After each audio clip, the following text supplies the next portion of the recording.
Assalamualaikum warahmatullahi wabarakatuh. Innal hamdalillahi nahmaduhu wa nasta'inuhu wa nastaghfiruh wa na'udzu billahi min syururi anfusina wa sayyiati a'malina. Asyhadu an la ilaha illallah wa asyhadu anna Muhammadan abduhu wa rasuluhu. Allahumma sholli wa sallim wa barik ala nabiyyina Muhammad wa ala alihi wa ashabihi ajma'in.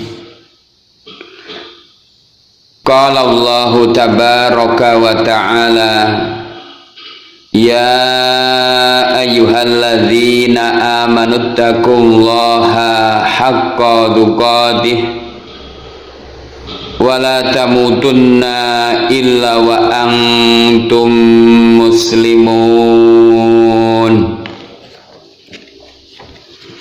Wa qala sallallahu alaihi wasallam, laisal ghina an kasratil arabi walakinnal ghina ghinan nafsi. Ikhwani fillah, ibu-ibu, bapak-bapak yang kami hormati, alhamdulillah, yang pertama mari kita bersyukur kehadirat Allah atas nikmat yang Allah karuniakan kepada kita sekalian, terutama nikmat iman dan kesehatan badan, sehingga pada kesempatan saat ini kita bisa menghirup udara Allah, bisa menambah ketaatan kita kepada Allah, banyak bermuhasabah dan mengurangi kemaksiatan kita kepada Allah Ta'ala. Salawat dan salam mudah-mudahan senantiasa terlimpah pada qudwah hasanah kita, Rasulullah Muhammad sallallahu alaihi wasallam. Bapak Ibu yang kami hormati, pada kesempatan kali ini kita akan mengkaji sebuah hadis Nabi Shallallahu Alaihi Wasallam tentang sakhawatun nafsi, tentang kedermawanan jiwa atau kekayaan hati. Mudah-mudahan kajian kita kali ini bermanfaat bagi saya sendiri dan Bapak Ibu sekalian. Ikhwati fillah, Bapak Ibu yang kami hormati, banyak sekali orang-orang yang memiliki persangkaan ataupun dugaan kalau menjadi kaya dan orang kaya itu pasti enak. Kenapa? Karena kebanyakan orang punya satu persangkaan bahwa orang kaya adalah orang yang pasti hidupnya cukup dan berkecukupan. Hidupnya enak dan penuh dengan ketenangan dan kedamaian. Pertanyaannya, apakah setiap orang yang kaya itu pasti cukup? Sekali lagi, apakah setiap orang yang kaya itu pasti cukup? Ya. Jawabannya belum tentu. Belum tentu setiap orang kaya itu cukup. Berapa dan betapa banyak orang yang kaya Bapak Ibu, namun senantiasa diliputi hidupnya dengan kefakiran atau kekurangan, tidak pernah memiliki rasa puas terhadap apa yang Allah karuniakan kepadanya. Ia senantiasa akan berusaha mati-matian mencari apa yang belum diraih dan belum dimiliki, tanpa menghiraukan apa yang telah ia miliki. Masya Allah itu ya. Sehingga yang terjadi pada tingkatan kenyataan, berapa banyak orang-orang yang kita sebutkan kaya tadi hidupnya tidak pernah tenang, ya, hidupnya diliputi dengan kehausan dan kelaparan terhadap harta, pada dia berada di bergelimang dengan harta. Mungkin kalau orang Jawa bisa diibaratkan seperti ibarat kaya pitik mati ing pendaringan. Inilah yang terjadi pada kebanyakan orang-orang kaya, terutama mereka yang tidak beriman. Ikhwat billah, jamaah, Bapak Ibu yang kami hormati, untuk itu berkaitan dengan hal tersebut, saya akan membahas salah satu hadis dari hadis Nabi Shallallahu Alaihi Wasallam dalam kitab Syarhu Kitabil Adabil Mufrad, syarah kitab Adabul Mufrad yang ditulis oleh Imam Bukhari. Ya. Qala al-Imamul Bukhari, berkata Imam Bukhari, hadatsana Yahya bin Bukair qala hadatsana al-Laitsu an ibni Ajlana anil Qaqai an Abi Shalih an Abi Hurairah radhiyallahu anin Nabi sallallahu alaihi wasallam qala, dari sahabat Abu Hurairah radhiyallahu an, kami penggal sampai sahabat dulu. Dari Nabi Shallallahu Alaihi Wasallam qala, beliau Nabi bersabda, laisal ghina an kasratil aradi walakinnal ghina ghinan nafsi. Rasulullah mengatakan, laisal ghina, bukanlah kekayaan itu, an kasratil aradi, dengan banyaknya al-aradi.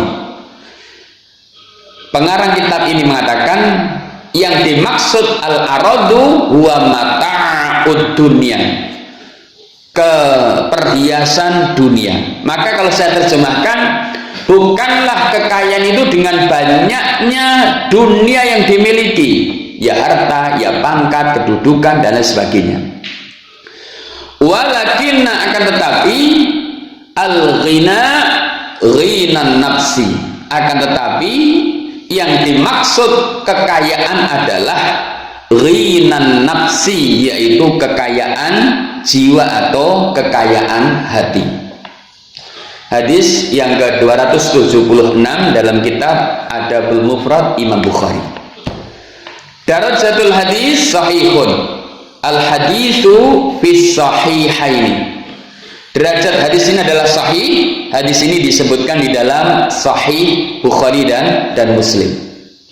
Ikhwati fillah, ibu bapak yang kami hormati, pada hadis ini Rasulullah mengatakan bahwa orang yang kaya itu bukan ghina, orang yang kaya bukan orang yang kaya harta, kaya perhiasan, kaya simpanan, tetapi orang kaya adalah orang yang kaya hati. Senada dengan hadis ini ada sebuah hadis dari sahabat Abu Dzar radhiyallahu an Abi Dzarin radhiyallahu anhu qala, dari sahabat Abu Dzar radhiyallahu ia berkata, qala li Rasulullah sallallahu alaihi wasallam, telah bersabda kepadaku Rasulullah sallallahu alaihi wasallam, ya Abu Dzarin, Rasulullah mengatakan, wahai Abu Dzar, atara kasral mali wal ghina, apakah menurutmu orang yang banyak harta itu disebut kaya? Ya, apakah menurut pandanganmu orang yang banyak harta itu kaya? Atau bisa saya terjemahkan, ya, maka dia mengatakan, qultu, Abu Dzar mengatakan, menjawab pertanyaan Nabi, na'am ya Rasulullah, benar wahai Rasulullah, orang yang kaya adalah orang yang banyak hartanya. Qala Nabi sallallahu alaihi wasallam. Kemudian Nabi sallallahu alaihi wasallam bersabda, innamal ghina ghinal qalbi wal faqra faqral qalbi. Rasulullah mengatakan sesungguhnya kekayaan itu adalah kekayaan hati, dan hakikat kefakiran adalah kefakiran hati, atau kemiskinan adalah kemiskinan hati. Ikhwati billah, ibu bapak yang kami hormati, inilah nasihat dari sang suri tauladan kita, tepo palupi kita, Rasulullah Muhammad sallallahu alaihi wasallam. Nasihat yang amat berharga. Dan dari sinilah seorang hamba mestinya merenungkan bahwa banyaknya harta, kekayaan, kemewahan bukanlah jalan untuk meraih kebahagiaan yang hakiki. Karena berapa banyak orang yang kaya, berapa banyak orang yang berlimpah dengan kemewahan, hidupnya tidak mendapatkan kebahagiaan, bahkan miskin kebahagiaan, ya tidak sebagaimana hartanya yang banyak. Orang kaya yang tiada beriman, ikhwati billah, orang kaya yang tidak beriman, maka ia akan selalu dihinggapi dengan rasa tamak, rasa tidak puas, dan penasaran untuk mendapatkan apa yang ia belum dapatkan. Ada satu hadis sahih, Rasulullah Shallallahu Alaihi Wasallam bersabda, Bapak Ibu, seandainya seorang hamba dikasih satu bukit emas, maka pasti dia menginginkan untuk memiliki dua bukit emas. Kalau seorang hamba memiliki dua bukit emas, pasti dia akan menginginkan untuk mendapatkan tiga bukit emas. Demikian seterusnya. Rasulullah mengatakan, padahal ya manusia tidak akan ada yang memenuhi perutnya setelah mati, kecuali perutnya hanya akan dipenuhi dengan tanah. Artinya harta yang dia cari tidak akan pernah dia bawa. Ikhwati billah, Bapak Ibu yang kami hormati, seandainya ia memiliki oleh karena itu kekayaan yang sejati, ya, itu adalah kekayaan yang bisa menenteramkan hati. Dan kekayaan yang bisa menenteramkan hati adalah kekayaan hati. Masya Allah ya, atau kasanjil. Maka ikhwati billah, ya, ini yang menjadi satu pelajaran bagi kita. Maka sekali lagi, memburu harta penting, menjadi kaya boleh karena kenyataannya banyak. Kekayaan bisa menopang dakwah, kekayaan bisa menopang ibadah, tapi yang lebih penting adalah memburu kekayaan hati. Ikhwati fillah, hadis yang kita bahas ini bukan berarti tidak membolehkan kita kaya, bahkan boleh. Di dalam hadis sahih, insya Allah penjelasannya kita bahas dalam kitab ini pula. Rasulullah SAW bersabda bahwa kekayaan itu tidak akan masalah, kekayaan itu tidak akan menjadi celaka kalau jatuh kepada orang yang beriman atau bertakwa. Wa qala sallallahu alaihi wasallam, Rasulullah mengatakan, la ba'sa bil ghina liman ittaqa. Tidak menjadi masalah kaya bagi orang takwa. Wasihatu liman ittaqa khairun minal ghina. Hanya saja kesehatan bagi seorang yang bertakwa khairun, lebih baik, minal ghina, dari kaya. Untuk itu marilah ikhwati fillah, akhir dari kajian kita ini, kajian singkat ini, karena dibatasi oleh mungkin daya kirim yang tidak bisa secara full, mari kita mencari karunia Allah dengan sekuat tenaga, tetapi jangan dibarengi dengan berbuat dosa. Mari kita mengais rezeki Allah, tetapi jangan sampai mengais rezeki itu menyebabkan kita meninggalkan ketaatan. Karena orang yang merugi dan binasa adalah orang yang meninggalkan ketaatan disebabkan rezeki, disebabkan harta dan kekayaannya. Allah mengingatkan di dalam surat Al-Jum'ah ayat yang ke-9, la tulhikum amwalukum wala auladukum an dzikrillah. Janganlah harta-harta kalian, anak-anak kalian melalaikan kalian dari zikrullah, mengingat Allah. Zikrullah adalah salat, secara umum ibadah. Dalam ayat ini Allah berpesan, janganlah kesibukan kita untuk mencari dunia, kesibukan kita untuk mengais rezeki melupakan kita kepada Allah, zat yang memberikan dunia dan rezeki.